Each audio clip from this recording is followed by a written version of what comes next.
This video focuses on the features that are only available in QuickBooks Online that are not in desktop. And though I can't show it, I just wanted to start with the ability to attach documents, images, signatures, and more to transactions using the mobile device. So the QBO app for your phone, whether it's an iPhone or Android.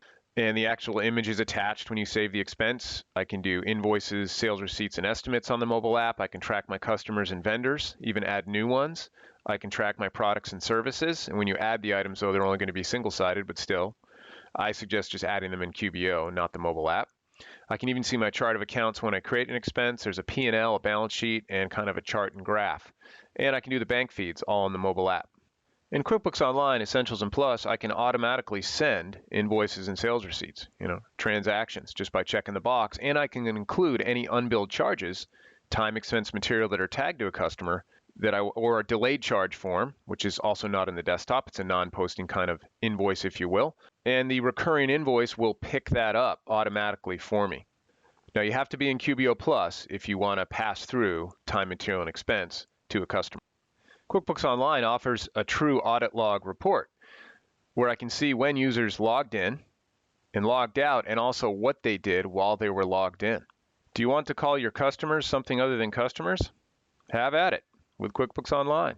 QuickBooks Online Plus offers two different types of class tracking. Just the class tracking that you can have, one to each row of a transaction for the detail, and then the locations are basically at the summary level of the transaction. So you could really have a balance sheet by location, which would give you a quote-unquote balance sheet by class report that never really worked in the desktop. So here is my profit and loss by class. You will see things that are unclassified or unspecified, so that's just telling you that a class or location was not added. And then here's my profit and loss by department. And you can see on this check the location, which I can call department or division or something like that. I can use my own terminology for it. We give you some options there. Is for the whole 2,500, whereas a class, could be broken out by individual lines if you need that level of detail for reporting. And in QuickBooks Online, I can customize reports and save those as if they're memorized reports like you can do in desktop, but I can take it a step further by actually scheduling when these reports are automatically sent out of QuickBooks Online to users that might not even have access to the QBO file or to other staff in the firm. The bank feeds in QuickBooks Online are downloaded automatically every night, unlike desktop. Also, there's an In QuickBooks tab that allows me to see how my clients have added or matched the transactions to the register when I can undo it if they made a mistake, instead of having to go into the register like in desktop to delete it and redo it. Not to mention, QBO bank feeds is going to more easily and quickly recognize matched or, when rules are applied, transactions for a quicker batch accept into the register. Finally, with the bank rules, I could split out a transaction by percent or amount. And how nice of it when you're creating a rule for some expense that you can set a default class and location so you don't have to do it in the register or on the transaction later on. Hanging out in your favorite Starbucks shop or at a bar and you don't want people seeing your balances? Just click on private mode. Delayed charges are in QuickBooks Online Essentials and Plus, and basically this holds the charge so it can go to an invoice later on. It's a non-posting transaction.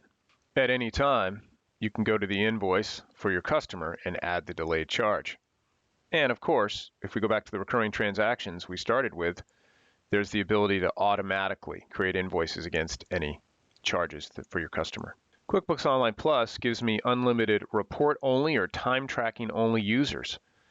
So they don't have access to any other part of my financial information or of the QBO file. When they log in, they can either track time or they can just view reports without modifying any data. Journal entries in QuickBooks Online support more than one AR AP per journal entry.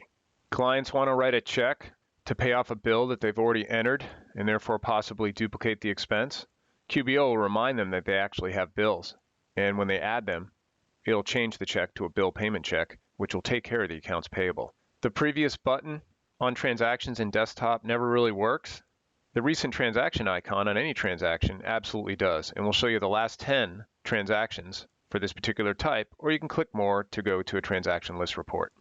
Wait a minute, in QBO Plus, I can have multiple budgets per fiscal year?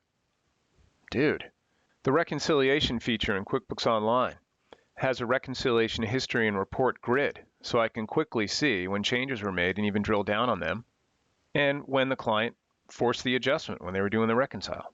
In QuickBooks Online, I can put together a report package with a cover page, company logo, who prepared it, default headers and footers, table of contents, and then my reports look very professional.